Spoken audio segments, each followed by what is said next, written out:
അവയവ കച്ചവടത്തിന് വ്യാജരേഖ ചമച്ച കേസിൽ ഇരകളുടെ മൊഴിയെടുക്കും.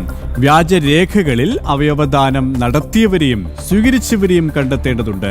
കേസിൽ അറസ്റ്റിലായ മുഖ്യകണ്ണി മുഹമ്മദ് നജീബ് കൊലപാതകമടക്കം നിരവധി കേസുകളിൽ പ്രതിയെന്നും തെളിഞ്ഞു. വിശദാംശങ്ങളുമായി മിഥുൻ അയ്യപ്പൻ ചേരുകയാണ്. മിഥുൻ, ഏത് തരത്തിൽ അന്വേഷണം ഊർജിതമാക്കാൻ തന്നെയാണ് അന്വേഷണ സംഘത്തിന്റെ നീക്കം? ഈ സംഭവത്തിൽ ഇപ്പോൾ മുഹമ്മദ് നജീബ് അടക്കമുള്ള 5 പേരെയാണ് അറസ്റ്റിലായിരിക്കുന്നത്. കേരളം ഞെട്ടിയ ഒരു സംഭവമായിരുന്നു ഈ വ്യാജ രേഖ ചമച്ചുകൊണ്ടുള്ള ഈ അവയവക്കടത്ത് എന്നുള്ളത്. ഈ അവയവക്കടത്തിലൂടെ ഏതാണ്ട് ലക്ഷങ്ങളാണ് ഈ ഇടനിലക്കാരായിട്ടുള്ള ഇതിന് മുന്നിൽ പ്രവർത്തിക്കുന്ന മാഫിയകൾ സമ്പാദിച്ചിട്ടുള്ളത്. അത് ഈ അവയവക്കടത്തിന് വേണ്ടി ദാതാക്കളായിട്ടുള്ളവർക്ക് വെറും തുച്ഛമായിട്ടുള്ള പണം മാത്രം കൈമാറിക്കൊണ്ട് അവരുടെ ബുദ്ധിമുട്ടുകളും ദാരിദ്ര്യവും അത് ദുരുപയോഗം ചെയ്തുകൊണ്ട് അല്ലെങ്കിൽ അത് ചൂഷണം ചെയ്തുകൊണ്ട് അവർക്ക് വളരെ തുച്ഛമായിട്ടുള്ള പണം നൽകുകയും കൂടുതൽ പണം ഇവർ തട്ടിയെടുക്കുകയും ചെയ്ത ഒരു സംഭവമാണ് ഉണ്ടായിരിക്കുന്നത്.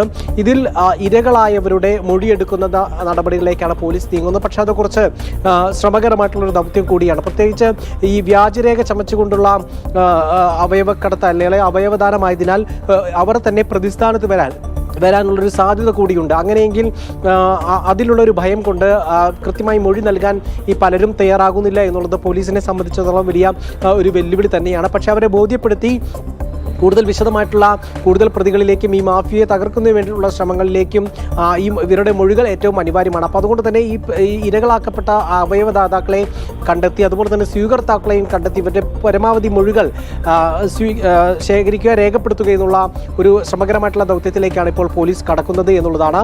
നേരത്തെ പറഞ്ഞതുപോലെ തന്നെ ഈ മുഹമ്മദ് നജീബ് എന്ന മുഖ്യ പ്രതി ഇയാൾക്ക് ഏതാണ്ട് 12ഓളം കേസുകളുണ്ട് എന്നുള്ളതാണ്. അത് സംസ്ഥാനത്തിനകത്തും പുറത്തുമെല്ലാമായി കൊലപാതക കേസടക്കം ഉൾപ്പെടുന്ന ഒന്നായി കേസിലടക്കം ഉൾപ്പെട്ടിട്ടുള്ള ഒരാളാണ് ഈ മുഹമ്മദ് നജീബ് എന്ന് ഇതോടൊപ്പം തന്നെ കണ്ടെത്തിയിട്ടുണ്ട്. ഒപ്പം തന്നെ മറ്റ് അന്തർസംസ്ഥാന ബന്ധം ഈ അവയവക്കടത്തിനുണ്ടോ എന്നത് സംബന്ധിച്ച് പോലീസ് അന്വേഷിക്കുന്നുണ്ട്. നിരവധി ഇടങ്ങളിൽ ഉള്ള ഇരകളുള്ള കേസായതിനാൽ ഈ പ്രത്യേകിച്ച് DGPയുടെ പ്രത്യേക നിയന്ത്രണത്തിലുള്ള ഒരു അന്വേഷണ സംഘത്തിലേക്ക് ഈ അന്വേഷണം നീക്കാനുള്ളൊരു രീതിയും ഒരു SIT അടക്കം രൂപീകരിക്കാനുള്ളൊരു നീക്കവും ഉണ്ടാകുന്നു എന്നുള്ളതാണ് ഇപ്പോൾ നമുക്ക് ഏറ്റവും പറയാൻ കഴിയുന്നത്.